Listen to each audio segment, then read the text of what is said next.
अग्निचक्र live news में आपका स्वागत है। मैं चेतना विश्वकर्मा। अब समाचार पन्ना से। अमानगंज में 77 लोगों के सैंपल। पन्ना, अब तक 2 पॉजिटिव, बाकी ठीक। पन्ना से दीपेंद्र विश्वकर्मा की रिपोर्ट। अमानगंज स्वास्थ्य केंद्र अंतर्गत आने वाले 21,000 लोगों की गई स्क्रीनिंग।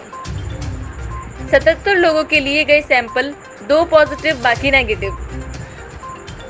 आज स्टाफ के 4 लोगों का लिया गया सैंपल, जांच के लिए भेजा गया लैब। जानकारों के अनुसार अब तक के समय की सबसे बड़ी और भयावह बीमारी है कोरोना वायरस, जिसने लॉकडाउन में प्रशासन को हलकान कर दिया है, जिसने पुलिस के जवानों को योद्धा बनाकर चौराहों पर खड़ा कर दिया, तो वहीं राजस्व अमले को राजस्व का काम छोड़कर नगर का भ्रमण, गांव-गांव जाकर मॉनिटरिंग करने का जिम्मा मिला, तो नगर पंचायत कर्मचारियों ने साफ सफाई में भरपूर सहयोग दिया। इस सब में सबसे सराहनीय कार्य करने वाले स्वास्थ्य विभाग को कतई नहीं भूला जा सकता है, जिसने नजर न आने वाले वायरस को अपनी सूझबूझ से हराने में 90% मात दे दिया, जिन्होंने अपनी सेहत की परवाह न करते हुए हर कंटेनमेंट जोन में जाकर लोगों की स्क्रीनिंग की और सैंपलिंग भी की और पॉजिटिव मरीजों का इलाज भी किया,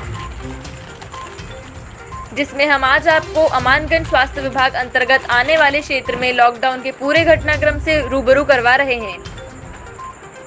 इस पूरे लॉकडाउन की हकीकत जानने में हमने अमानगंज खंड चिकित्सा अधिकारी डॉक्टर आशीष तिवारी से बातचीत की। उन्होंने बताया कि लॉकडाउन के शुरुआती दौर में जब जिले में कोई पॉजिटिव केस नहीं था, तभी कलेक्टर के निर्देश एवं CMHO के आदेश अनुसार हम लोगों ने सभी एहतियात बरतने की अपील की, जिसमें लोगों ने खूब साथ दिया। उसके बाद बाहर से आने वाले मजदूरों के आने का सिलसिला शुरू हुआ, जिनकी स्क्रीनिंग करने स्क्रीनिंग सेंटर बनाए गए। उन्हें क्वारंटाइन करने के लिए हम लोगों द्वारा क्वारंटाइन सेंटर बनाए गए, जिसमें उनकी स्क्रीनिंग कर उन्हें यहीं क्वारंटाइन किया गया। जिसके बाद CMHO द्वारा हम लोगों के पास सैंपलिंग टीम भेजकर सैंपल कलेक्ट करने का तरीका बताया, जिस पर हम लोगों ने सैंपलिंग करना सीखा, जिसमें हमारे द्वारा अलग से फीवर वार्ड बनाया गया, जिसमें अब तक के पूरे घटनाक्रम में बाहर से आए 21,000 लोगों की हमारे द्वारा स्क्रीनिंग की गई। 77 संदिग्ध लोगों की सैंपलिंग की गई, जिसमें 2 कोरोना वायरस पॉजिटिव पाए गए थे, जिनका इलाज जिला चिकित्सालय में किया गया, जिससे अब वो 2 लोग भी स्वस्थ होकर अपने घर चले गए हैं। सभी की रिपोर्ट नेगेटिव आई है। आज फिर हम लोगों ने स्टाफ के 4 लोगों की सैंपलिंग कर लैब भेजा है, जिसमें अब तक हमारे इस पूरे ब्लॉक के अंतर्गत आने वाले ग्रामों में कहीं भी कोई भी एक्टिव केस नहीं है। देश और दुनिया की बाकी खबरों के लिए देखते रहिए अग्निचक्र लाइव न्यूज।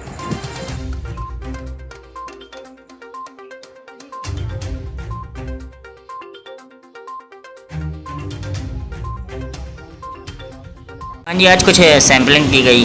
कितने लोगों की सैंपलिंग की गई? आज 12 तारीख को 4 लोगों के सैंपल लिए गए हैं जी, और ये सभी स्टाफ के लोग थे, जिनमें कुछ अगर लक्षण या सस्पेक्टेड मानते हुए या इलेक्शन कमेटी सैंपलिंग के आधार पर इनका सैंपल लिया गया है। श्रीमान जी, अब तक कितने लोग बाहर से आए हैं? कितने, इसकी डिटेल होगी, कितने लोगों की स्क्रीनिंग की गई है आपके द्वारा? बाहर से आए हुए लगभग 21,000 लोगों की अभी तक हम लोगों ने स्क्रीनिंग करवाई है, जिसके लिए गुनौर में तहसील प्रांगण में लोगों की स्क्रीनिंग की जा रही थी। इसके अलावा अमानगंज में ये ग्राउंड है जो यहाँ पे स्क्रीनिंग की जाती। इसके अलावा जो हमारी RRT टीम है, 8 RRT टीम थी, इनके द्वारा भी सतत जो भी बाहर से आए हैं या जिनके बारे में सूचना प्राप्त हुई है या अभ्युदय ने किसी प्रकार की सूचना दी है, तो जो भी हमें सूचना प्राप्त हुई है, इसके आधार पर हमने उनकी सतत स्क्रीनिंग करवाई है और जांच करवाई है। जिसको भी अगर लगा है तो उसका सैंपलिंग कराया है। क्या सर, अस्पताल प्रबंधन के साथ साथ आने वाले मरीजों के लिए भी कोई व्यवस्था कोरोना से एहतियात बरतने के लिए यहाँ अस्पताल में? हाँ, अस्पतालों में कोरोना से बचाव के लिए या अगर हम ये लगे कि जो सर्दी जुकाम के मरीज हैं और जो नॉर्मल डेली बेस मतलब आते रहते हैं, किसी अन्य बीमारी से ग्रस्त मरीज अगर अस्पताल आते हैं तो उनके लिए सेपरेट व्यवस्था की गई है। यहाँ पर अमानगंज में और गुनौर में फीवर क्लिनिक की स्थापना की गई है, जिसके अंतर्गत सर्दी जुकाम खांसी या जिनको सांस लेने में तकलीफ होती है उसके लिए अलग से फीवर क्लिनिक बनवाई गई है, ताकि वो लोग वहाँ पर इलाज करा सकें, और जो नॉर्मल जैसे कि पेट दर्द हुआ या डिलीवरी हुई उनके लिए अलग एंट्री की गई है। लगभग कितनी स्क्रीनिंग की गई होगी अब तक? अभी तक अमानगंज ब्लॉक में 77 स्क्रीनिंग वो सैंपलिंग करवाई गई है और लगभग 21,000 लोगों की स्क्रीनिंग करवाई गई है। जो 77 सैंपल लिए हैं उसमें से 2 सैंपल पॉजिटिव आए हैं, पॉजिटिव आए थे, बाकी सारे के सारे नेगेटिव हैं। 4 लोगों की जांच आना भी बाकी है।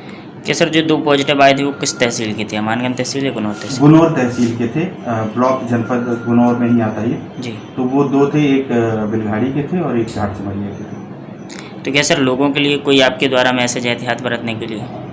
मेरा उनसे यही निवेदन है कि हमारे अमानगंज और गुनौर के सभी लोग सोशल डिस्टेंसिंग का पालन करें, दूरी बना के रहें, जी। हाथों को बार बार धोएं, सैनिटाइज करें और मास्क आदि का प्रयोग करें। जैसे तो यदि हम ये अगर ऐसा करेंगे, ये एहतियात बरेंगे, तो निश्चित रूप से हम इस कोरोना बीमारी को हरा पाएंगे और इससे बचाव भी कर पाएंगे। जैसा कि सर अभी माइक है, आईडियो को भी सैनिटाइज किया गया, क्या इसी प्रकार से सभी जो भी वस्तु अगर अपन छूते हैं तो उसे सैनिटाइज करनी चाहिए? जी, मैं बिल्कुल, थैंक यू, आपने ये बोला। मैं यही चाहता हूँ कि जैसे हम ये छोटे छोटे अगर चीज़ों पे अगर हम फोकस करेंगे, तो जैसे माइक अभी आप लिए थे, आपने इसको सैनिटाइज किया, तो ऐसी छोटी छोटी चीज़ों पे अगर हम ध्यान देंगे तो निश्चित रूप से इस कोरोना महामारी से बचाव किया जा सकता है। क्या यही वजह है कि अब तक अमानगंज में कोई भी पॉजिटिव केस नहीं है? नहीं, ये तो आप सबकी वजह से, और लोग यहाँ के इतने अच्छे से सोशल डिस्टेंसिंग का पालन कर रहे हैं, मास्क आदि का प्रयोग कर रहे हैं, इस वजह से अभी अमानगंज में अभी तक कोई भी कोरोना का केस पॉजिटिव नहीं आया। धन्यवाद सर। Thank you.